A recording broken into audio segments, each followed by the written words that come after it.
Chapter 29, The Golden Hoard. I sat on my bed surrounded by books. I stacked them by size, then I stacked them alphabetically, then I stacked them by books I'd read and books I hadn't read. I loved the weight of them, the feel of them, especially the hardback books with the clear plastic coating that crinkled and crackled as you opened the book. Some of them were old, older even than I was. Some of them were brand new. And all of them had been banned.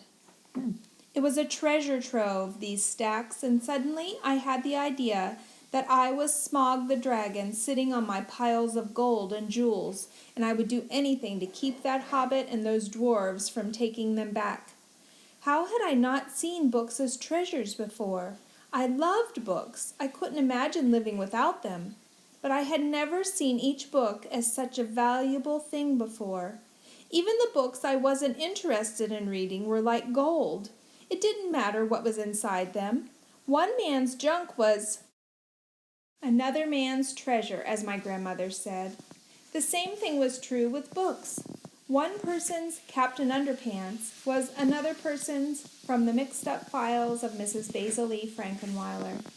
I didn't have time to sit around thinking about it for too long, though. The house was quiet, beautifully, unbelievably quiet, but it wouldn't last.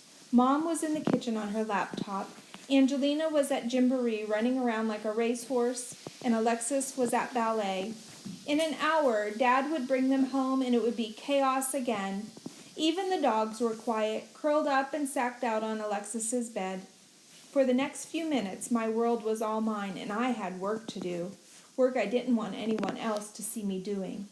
Some of the books were new enough that they needed card slots pasted into the back. Some of them already had envelopes, and all I had to do was take out the old Shelbourne Elementary Library due date card and replace it with one of mine. The old cards were fun to look at. I loved the typewriter font at the top, listing the title and author, and the long lists of scribbled signatures with red due dates stamped beside them. Sometimes you'd see the same name over and over again. I imagined what the card for From the Mixed-Up Files of Mrs. Basil E. Frankenweiler would look like if they still checked books out like this today. My name would be in every slot and on to the back by now. One girl had checked out Harriet the Spy 3 times. I saw her name again on the Matilda card. If I had gone to Shelbourne Elementary in 1985, she and I might have been friends.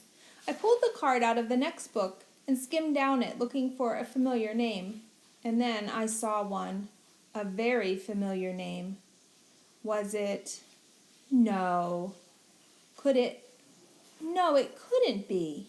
But the more I stared at it, the more I thought, it has to be. This card was a keeper.